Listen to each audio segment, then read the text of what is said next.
together we got there. Wonderful. So hello everyone, and welcome to Intersections of Gender's Research Fridays, but this is Research Thursdays series. My name is Nat Hurley. I'm the Associate Director for Intersections of Gender, as well as an Associate Professor in the Department of English and Film Studies and the Director of Media and Technology Studies here at the U of A. Thank you all for coming out today to hear Dr. Julie Rak, my friend and colleague in EFS. Before I introduce Julie formally, I also want to recognize the conditions of possibility for our work here at the U of A, which is located on Treaty 6 territory and the lands of the Métis Nation Region 4. We work and live on the lands, the traditional lands of the Cree, Blackfoot, Métis, Nakota Sioux, Iroquois, Dene, Ojibwe, Saulteaux, Anishinaabe, Inuit, and many other First Peoples. Like all our institutions, the U of A continues to be shaped by the forces of colonialism to the benefit primarily of white settlers. In this context, I consider myself an implicated subject who recognizes that the work of being in good relations to all Indigenous colleagues, communities, staff, members, and students is very much ongoing. I'd also like to say a bit about Research Fridays. We imagine this space as a venue for you, the community, to share and promote your research and thinking or ideas, or even just to host a conversation in lunch hour bite-sized pieces. So if you have a work in progress, a conference paper, a poster, if you've published a book recently and would like to tell us a bit about it, or you just want to talk about teaching or talk with a group of people about something cool you've read lately, please let us know. We're kind of open to anything. We suggest keeping things to about 20 minutes, but the most important thing is that we have space and time for discussion and engagement. We typically run these events in webinar format, but we have also experimented in the past with alternative styles. So again, don't be shy to ask for something that you don't see immediately available. We're happy to work with you to make it so. Also, our next Research Friday event will be on January 28th, featuring the new director for the Center of Teaching and Learning, Tommy Mayberry. His presentation, or their presentation, will be on the visual pedagogies, Teaching Can Be a Real Drag Show. So, without further ado, allow me to introduce Julie Rak. Julie is a Henry Marshall Tory Chair in EFS, the Department of English and Film Studies here at the U of A. Her latest book is False Summit, Gender and Mountaineering Nonfiction, published by McGill Queen's University Press just last year. So it's hot off the presses. Thanks, Julie. She has written extensively on nonfiction, including the books Boom, Manufacturing Memoir for the Popular Market in 2013, and Negotiated Memory, Doukhobor Autobiographical Discourse from 2004.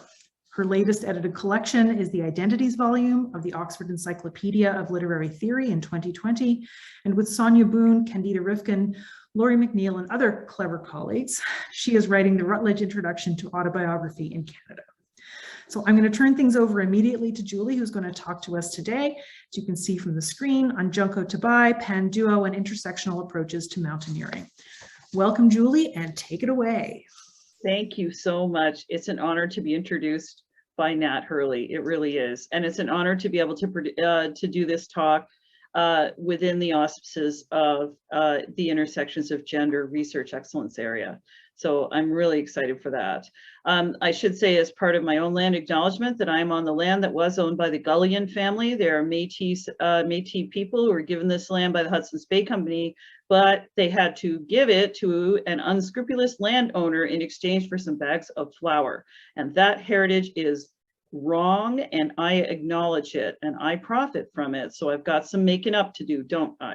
Okay, so let's get going. During the third week of May 2019, and this is all based, by the way, on this book here I just showed you, False Summit, just came out.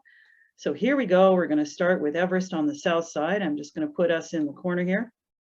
During the third week of May 2019, Mount Everest made headlines around the world for all the wrong reasons.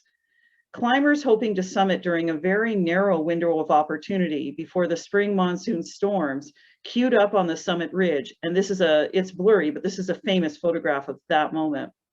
Climbers who either had summit fever and wouldn't turn back, or who had summited and were waiting for their turn to go back down, stayed too long in the death zone, which is the area above 25,000 feet, where it is impossible to sustain life for long because the air is too thin. Some of them ran out of bottled oxygen. And when that happened, 11 climbers began to die as they waited in line or tried to descend with so many others. Those still standing had to step over the bodies. Through all of this, a record number of people summited, more than 350, bringing the total number of successful Everest summits to more than 8,500 since 1953. To put that in perspective, K2, the second highest mountain in the world, has had about 350 summits in total since 1954. Most of the news coverage of the loss of life on Everest followed a similar line. The mountain was now too crowded and should be regulated, especially on the Nepalese side. Here's some of that coverage. Some even called for the mountain to be closed because commercialism is killing it and those who climb it. And there were observations made routinely that the expense of Everest climbs means that the mountain is clogged with well-heeled and underprepared amateurs who do not know how to save themselves, some of whom go with cut-rate companies in an effort to save money. The Onion, a satirical news site, even published a headline that said, "World populace actually fine with rich people dying on Mount Everest." In 2020, Nepal and Tibet closed routes to the mountain because of COVID and a cyclone. In 2021, however, even though COVID ripped through Nepal, the cash-strapped Nepalese government approved a record number of climbing permits, 408, and charged huge fees. With the Tibetan side still closed by China, more than 300 clients and Sherpas summited this past year. 4 died, 3 Sherpas and 1 climate. Many contracted COVID, although the Nepalese government has continued to gaslight that situation. The usual narrative of all this is that Everest is for spoiled rich people who can pay for a route to the top. But the narrative is in need of an intersectional approach to mountaineering history on a number of fronts. It is clear from the amount of op-ed coverage that Everest and its controversies remain in the public eye because of what the mountain has come to symbolize. As the highest point on Earth, Everest is over-determined as well as overcrowded. Ever since George Mallory said in 1922 that the reason to try to climb Everest is because it's there, the act of climbing the mountain has been associated with the highest ideals of achievement, accompanied, even in those expeditions of the 20s, by other less high-minded motives. Mallory's life, his dedication to climbing as an ideal, and his mysterious death high on Everest in 1924, his body is in this picture, although you can't see it, but he's up there. Anyway, the fact that he is mysteriously, that he disappeared, it is because of Mallory and others who followed in his footsteps that mountaineering as a leisure activity became associated with a specific type of what Peter Hansen has called a modern man. Someone who chooses nature over culture while retaining culture's high ideals. Mountaineering, first on Mont Blanc, which is the highest peak in the Alps, and then on Everest and other mountains higher than 8,000 meters, it all became an important way that liberal subjectivity was constructed with its attendant qualities of whiteness, heroic masculinity, independence, uniqueness, countercultural values, and physical perfection. In some instances, this subjectivity is about the mastery of the environment or of sovereignty. In others, it is about rejecting overt forms of mastery in favor of self-mastery, self-realization, and community, particularly of brotherhood. And that includes a homosociality spoken of as the brotherhood of the rope when it is mentioned at all. In either version of mountaineering's story of itself, told in the register of nonfiction in hundreds of memoirs, climbing histories, and documentary film, ideas about the self from Romanticism, about individual agency, autonomy, creativity, and spirituality are all connected to mountaineering subjectivity and contribute more widely to ideas about what it is to be human, to suffer, and to strive towards a goal. In the most dominant narratives of mountaineering subjectivity, issues about race, sexuality, able bodies, class, and gender, to name just a few, are subsumed into discussions about the body and what it can do. And carceral logic works itself out in discussions of leadership and authenticity. And the questions about that go like this: who belongs on Everest? Who is right for the mountain? What is the right way to climb it? It is possible to see such questions posed and answered, most recently in the 2015 IMAX film Everest, which is about the disaster of 1996 on the mountain when 14 people died in one day, a story chronicled by Jon Krakauer in his best-selling memoir, Into Thin Air. The logic of the film repeats Krakauer's thesis that the commercial era has caused the heroic tradition to decline. The era of expert heroic guides, who, by the way, are all white and English-speaking in this film, has replaced the golden age of national expeditions. Women and brown men hardly figure at all in the film, except in domestic roles, and they are either minimized or excluded in this version of climbing history and authenticity. And, you know, historically, there were women and brown men on Everest, as you will see. Those who make it and receive recognition do so in terms of the dominant discourse of Everest. I'll just move my picture of myself so you can see that it was 2015. Okay, this is how the advent of diversity on Everest is still cited as evidence of the mountain's decline. So diversity and decline. The story of Everest as the story of white masculine dominance is not, however, the only story there is. There are counter stories about climbing that deserve to be as widely known as the accounts by the mostly male, mostly white, and almost always British, American, Australian, or European climbers. If we pay attention to the kinds of lives that such counter stories construct, long entrenched ideas about white masculine heroism become open to challenge. The stories of those other climbers are more than just literary. They are testimonial in that they bear witness to climbing within the historical record, and they testify to the existence and experience of those with non-dominant identities. And they need to be read for their ethics as well as their aesthetics, because they are about how the world appears, not as other to dominance, but as beyond the confines and expectations of Western knowledge production and its story of the human impact on mountain environments. Junko Tabei's memoir, Honoring High Places, of 2017, is an example of a text that should be used to rethink this narrative of Everest as a narrative of decline away from the so-called golden age of perfectly masculine mountain men from Britain, Europe, and their empires. It may seem that this kind of critique shouldn't need to happen in 2022. I assure you that it does, as the annual calls to close Everest in the press fail to understand how Sherpas rely on the climbing industry for their livelihood, and how Asian climbers are generally treated in the same press accounts as amateur, naive, incompetent, and mostly wrong for the mountains. The dominant narrative of high altitude mountaineering has worked since the late 19th century to deny humanity and full presence to climbers from Asia, and especially Sherpa climbers, those who are the indigenous people of Nepal and Tibet in the Himalayas. And the same thing has happened to climbers from Japan, Taiwan, China, and South Korea. If we turn our attention to these stories by other climbers, a different type of xenophobia and racism becomes evident, particularly regarding expeditions in the Himalayas from China, South Korea, or Japan. Narratives by climbers from these countries are published, but they are almost never translated. And so as a result, most expedition accounts or memoirs by important climbers are unknown beyond the linguistic borders that such publications have to negotiate. Asian climbers most often appear in accounts by Euro-Western writers who mostly do not understand the thoughts, feelings, and motivations of the climbers they are talking about. And so they often are othered within climbing narratives and subjected to racist stereotyping and Orientalist discourse.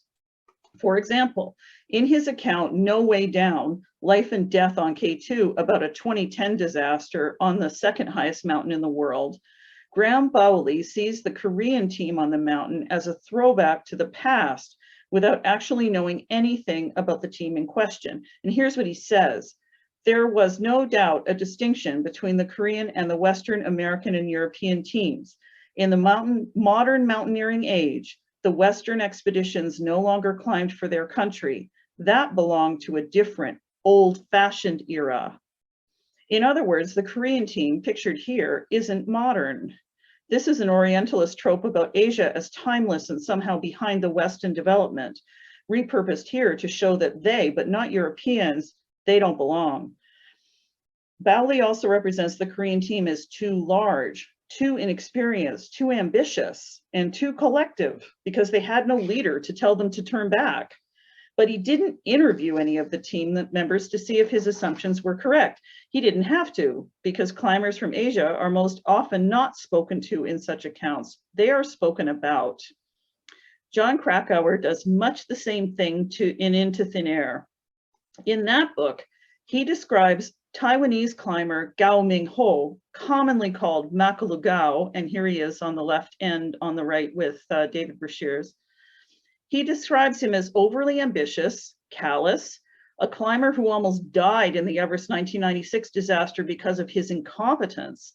10 years later, Gao said in an interview that Krakauer had never interviewed him and had made false allegations about his abilities and motivation that had damaged his reputation as a mountaineer. Even more disturbingly, and here I'm going to tell you that you're going to see a body in the next picture, but it is not a real body. It is an actor playing this person, okay? Just so you know.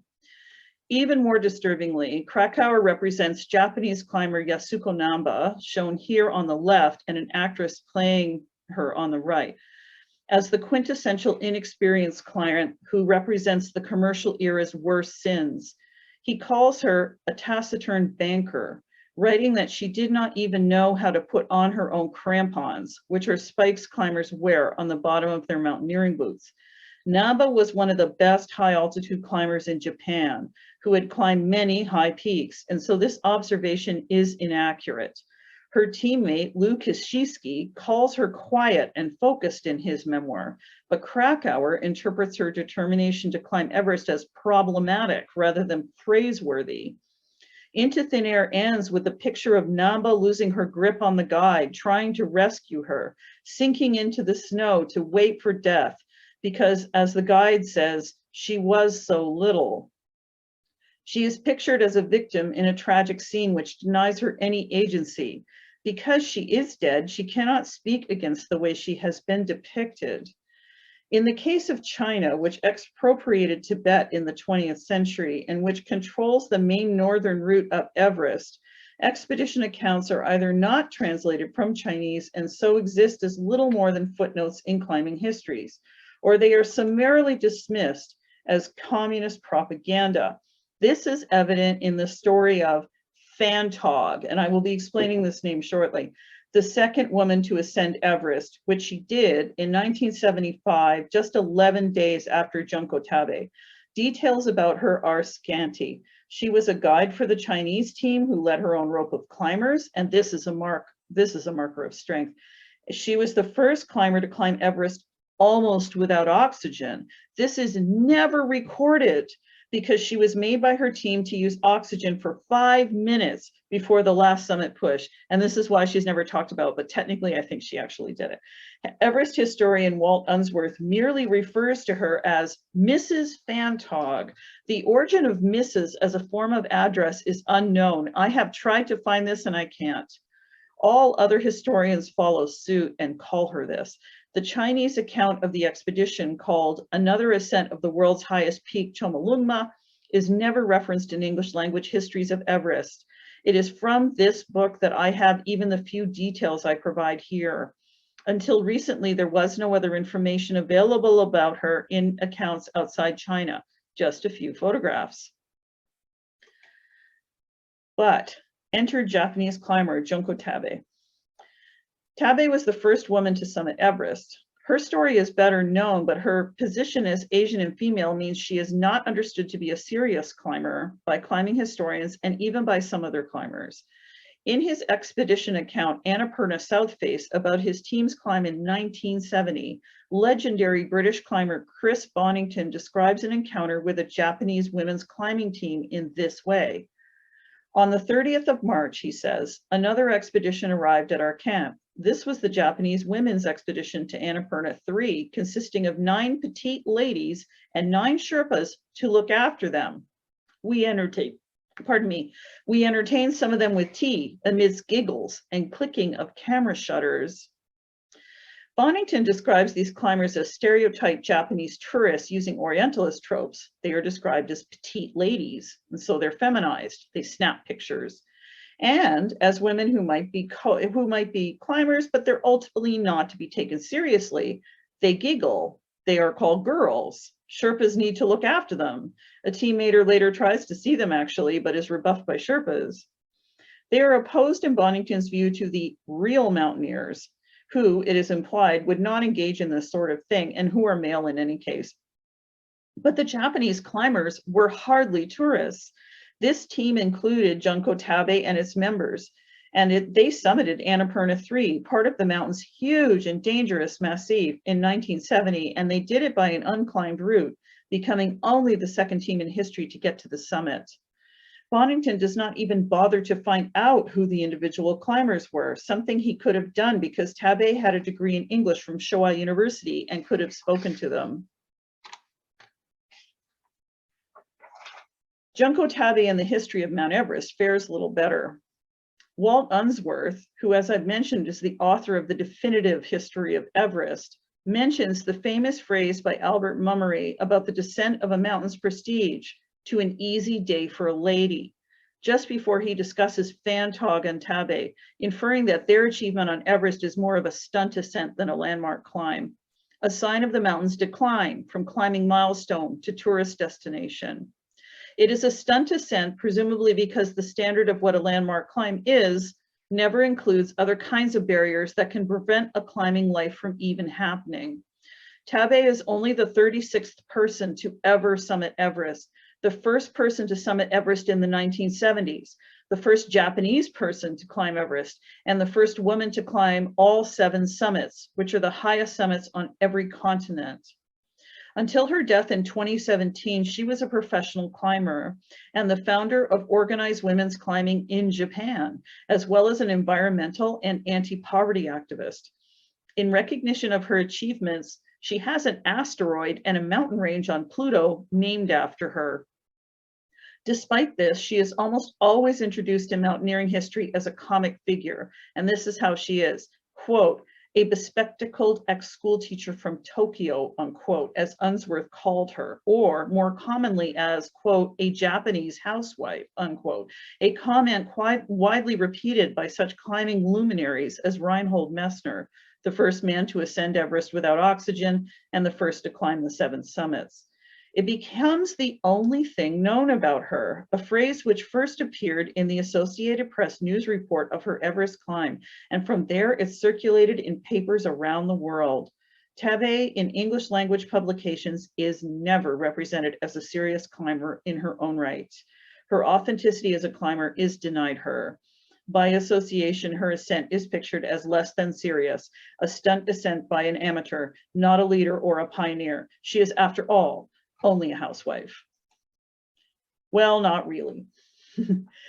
In Honoring High Places, a book of translated essays by Tabei released in 2017 and edited by Tabei before her death that year. And she did it, by the way, with a set of people, Yumiko Hiraki, Helen Rolfe, and Tabei's friends, Rieko Holfed and Setsuko Kitamura. All of these stories about Tabei and about Phantog are at last contested in there, and with them, the narrative of the decline of Everest. In the book, the persistence of masculine climbing authenticity and white supremacy is contested too.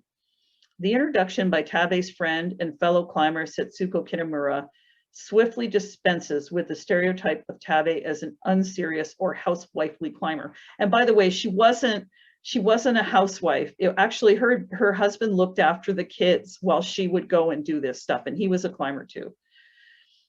Okay, so what happens? Kitamura contextualizes the growth of the Japanese climbing scene with Japanese resurgence after World War II, the same reason why British teams tried to climb Everest after both World Wars, and why the first ascent by a French team of Annapurna in 1950 was so important for France. She speaks of Tabei's accomplishments as a climber and as a founder of Japan's climbing club for women. She does say that Tabei did not think of herself initially as a feminist climber and accepted the Japanese housewife moniker, although after Kitamura admonishes her to be a better role model, Tabei starts to enter climber as her job in hotel registries and begins to act as a feminist and an environmental activist too. In the essays themselves, Tabei is nothing like a passive or even conventionally feminine figure. The first chapter, Avalanche, is quite exciting. It opens with a massive avalanche on Everest that buries Tabei and other climbers at high camp, almost killing them all. Tabei is paralyzed at first, but then recovers and demands that she and the team continue, defying her doctor's orders that she descend. And then in the chapter, The Meaning of Mountains, Tabei says this: she meets stereotypical expectations of her head on in this passage. During the question period at a lecture, one of the students from the middle of the room vigorously stood up and said, "All women mountaineers are not good looking. Is that true?" He had based his question on a quote from a popular Japanese novelist. "If you look at me," I said, "then you know that isn't the case." That shut him up. So many questions and assumptions about body, looks, appearance. I was baffled at people's inability to dig deeper in their inquiries about mountaineering, and especially about the female mountaineer. I think it's a great passage. Most surprisingly of all, Junko Tabei includes the photograph in the center here in Honoring High Places. It is of the first 3 women to climb Everest while they were at a climbing convention in Chamonix, France. Tabei is in the center. On the right is Wanda Rutkiewicz of Poland, who was the 3rd woman to climb Everest and was, until her death on Broad Peak, the leading female climber in the world. And on the left is someone called Pan Duo, the 2nd woman to ascend Everest, as well as Junko Tabei's friend. Okay, so who's Pan Duo? She is in fact Phantog, and so historians have been getting her name wrong for decades. There's a number of reasons why, some of which are understandable and some are not. Tabei tells Pan Duo's story in Honoring High Places, which I believe is where that story appears in English for the first time. So here it is. Pan Duo was married to a Han Chinese tribesman and had 3 children, one of whom she was breastfeeding when she became part of the Chinese Everest team. She had to move to Beijing without her family and did not see her youngest child for 16 years. She was part of a 1960 Chinese climbing team, but to her great frustration, she was ordered to climb no higher than 6,400 meters. The upper part of the mountain, she was told, is a man's world, words she received with frustration. She was a Chinese communist nationalist and so kept going anyway on other climbs until 1975, when she led her team to the summit. After the climb, Pan Duo became a government administrator for sport in China. She represented China at the World Conference on Women in 1995. And as you can see here on the left, she carried the Olympic flag in 2008 with other athletes. Her motivations for climbing were patriotic, and she told Tabei that, while Wanda Rutkiewicz said to Tabei that she climbed for women's liberation. Both comments surprised Tabei, whose motivations for climbing were, as she said, myself and my team. The conversation caused her to reevaluate her own politics and make changes. It's important to note that Tabei's decision to recount the life stories and motivations of other female climbers in this section of her memoir, and she does quite a few of them, but particularly Pan Duo's, all of this is an act of intersectional climbing feminism, and it performs important political work. Junko Tabei's stories of her climbing career, her training for Everest, and her life as a philanthropist, here she's on Mount Fuji, an environmental activist later on, therefore work as a counter-narrative to the story of mountaineering as the story of male achievement and heroism. The fact that Tabei speaks in her own voice about what matters to her and that she represents other women's stories indicates that Tabei's understanding of climbing narratives value difference and collaboration.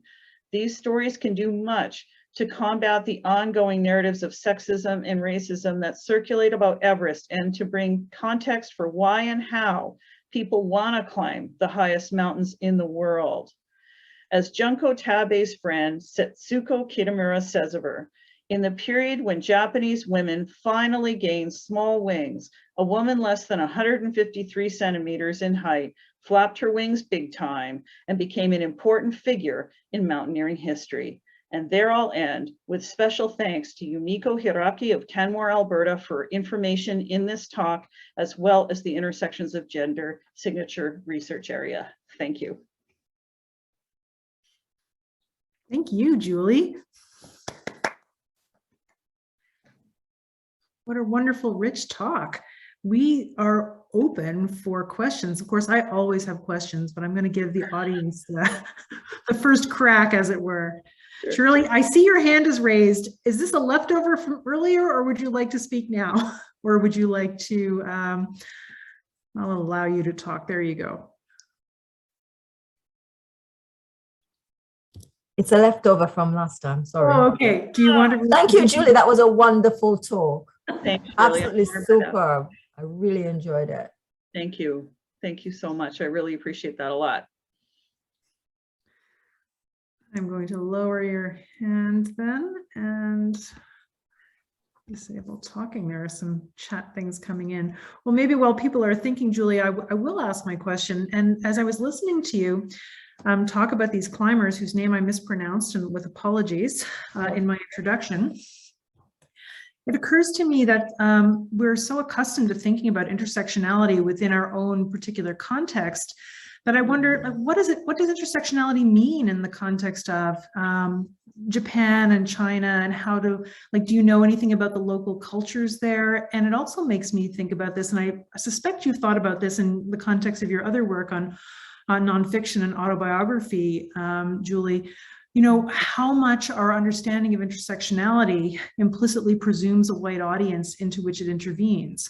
Do you know what I mean? So there's a circulation argument there, and there's also, like, what does it mean for intersectionality to exist in some of these contexts that are not already white dominant, right? So there may be a related question or a version of the same, but I'd be interested to hear your thoughts on that. Yeah. Oh my God. That's it. Obviously, as usual, such an amazing set of questions. And I'm never going to be able to do everything. But what I can say is I am not an expert on Japanese culture and life. Okay. But what I made a decision to do was to say that Junko Tabei is an expert. And so the way that she decided to translate, and she worked with a set of people, including, you know, Canadians, she worked with Japanese people as well to get her words right, is she was really concerned to make sure that those stories show you the world of Japanese climbing and also her context for how she became a climber. One of the things she did, for instance, was she would get up at like 3 in the morning and take the train all the way to the mountains just to go climbing on the weekends. She worked as a teacher at one point, and she was a musician, and she would do just to show her commitment, right? But also because no one would ever expect a woman could do that. So she would make sure that she would talk about all that kind of stuff. So to me, I think I'm never going to know all the subtleties of what she has to say. But as you have rightly said, I am not necessarily the audience for this. She published this in Japanese. And the fact that she even was interested in befriending and collaborating with Chinese climbers, I mean, there were a lot of divides there. I mean, Pan Duo was, or Duo Pan, depending on how you want to use the order, right? But last name is Duo. Pan Duo was a communist, you know, like a communist sympathizer, like she was completely on board. So she's not like some rebel figure, you know. And yeah, and the history of China and Japan is obviously fraught because of the Sino-Japanese war context and the fact that there's two different systems of governance, two different systems of economics. And she still thought, no, I've always been curious about who is this person who came right after me. I want to meet her. I want to know who she is. I want to listen to her. And to me, that's the intersectional stuff that she lets us see that I really want to highlight, because yeah, it's not for the rest of us, it's for them, right, in that sense. And I think that's a really important thing. She also invited, there was a woman whose name is Lydia Brady, who was unfairly characterized by Rob Hall, who is famous for dying in the 1996 Everest disaster. But before that, he ran a climbing company with Gary Ball, and you know, is from New Zealand. Ball and Hall were on an Everest expedition with Lydia Brady, and Lydia Brady summited, and they actually made a huge stink about the fact that it was fake, that she didn't really do this single-handed, that they said a lot of things. And Brady wasn't ever able to do anything about it. So Junko Tabei invited her to Japan and said, tell your story to the Japanese people. And that's what she did. And then she repeated it.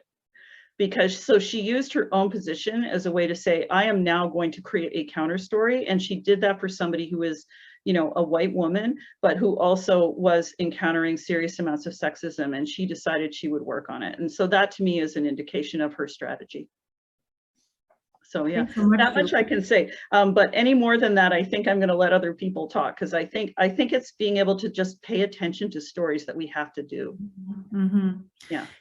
Your answer makes me think that in some ways, to kind of deploy a methodology of intersectionality rather than just tracking the word requires us to be sensitive to a range of cultural contexts and difference, and that how, you know, these authors, these writers, in writing their story attend to matters of social difference and their intersections is not necessarily going to conform to the version of intersectionality that might be orthodoxy for us. So it requires a really kind of deft set of reading strategies, which I see really at play in your work there, Julie.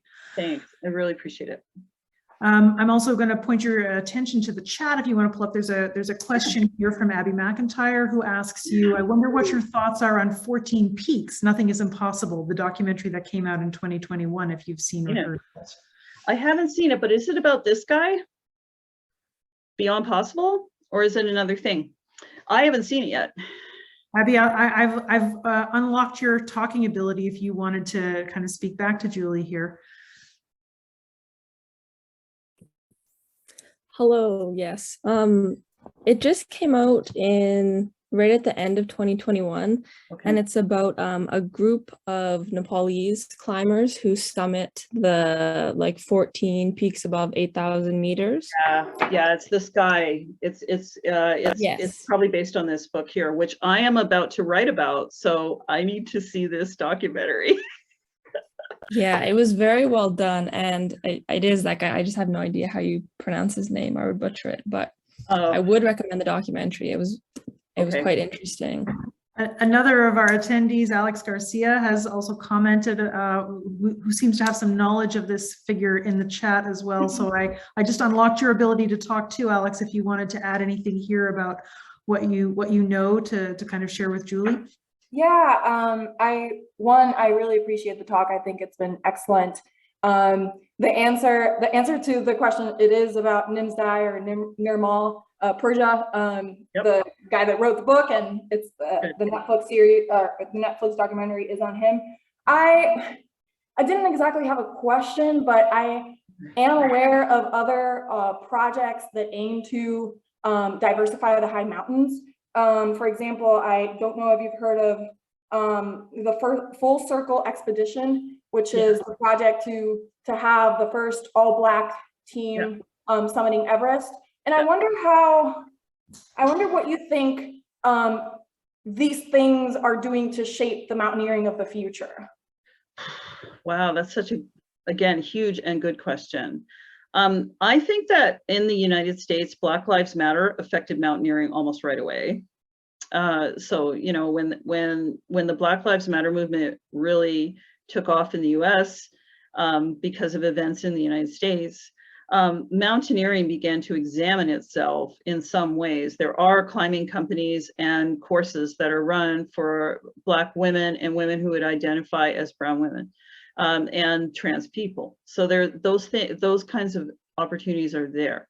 But in terms of how this is going to shape mountaineering, there's some of my colleagues have written about other firsts on Everest. And one of them was a young Dalit woman who summited, right? And it was a huge effort to get her up there and do that.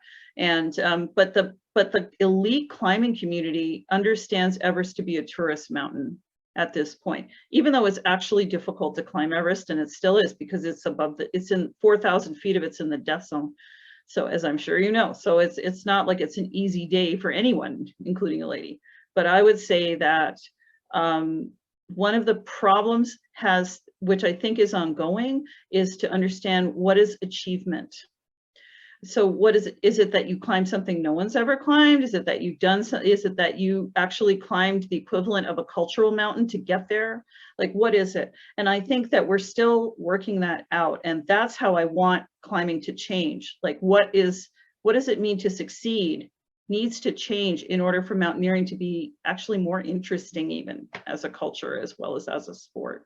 So that's what I'd say. But you're going to be part of that. That's what I think too. We sure will. Thank you. You are.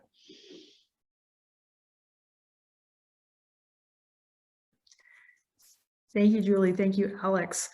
Other comments or questions or thoughts from people who've been listening? It's okay if there aren't. I'm so grateful that people came to listen, especially in a time when Zoom's just like what we do always. So I'm just really grateful for that, and for a chance to think about the outdoors for a little bit, which is always nice, isn't it? It sure is. And I mean, we are at the time that we usually end, because we were trying to keep everything short so that people don't have to make a huge time commitment. So we usually go till 1. We allow things to go after if there's a burning conversation, but we try to restrict it just so that we have a lot of engagement and people don't feel like it's a huge part of their day. And again, as you say, there's a lot of Zoom fatigue. I'm just looking at the chat, which has a lot of compliments here for you, Julia. I hope you'll read through things. And one more substantive comment, which I'll just share with everybody. As much as it is important to diversify and render the narratives around Everest more inclusive, what's hardly ever talked about in this climbing industry is the lack of workforce equity for the Sherpas and their view on Everest as a sacred place. The man conquering the mountain narrative has been a detriment to creating equity. And another person asks, how did Tabei's career play out? So there are a few other comments here, and I think people are also interested in having you share your contact information for follow-up too. So if I put my email in, but it just goes to the hosts and panelists. So if you want to copy it, that's great. And I'm really findable. You just put me into Google Sites and you'll find me that way. Okay, so I'll answer the first question and then go to the other one about Sherpas, because I think it's a good way to end.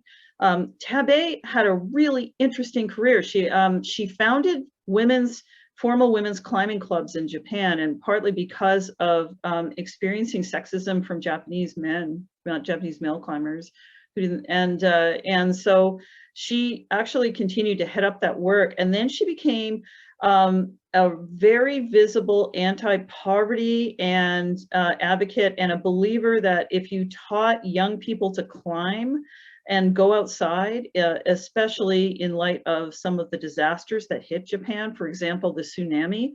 So in the picture that I showed you, she actually led a lot of climbs up Mount Fuji, which is not an easy mountain, actually, from what I can see. I've never been to it. I would really like to.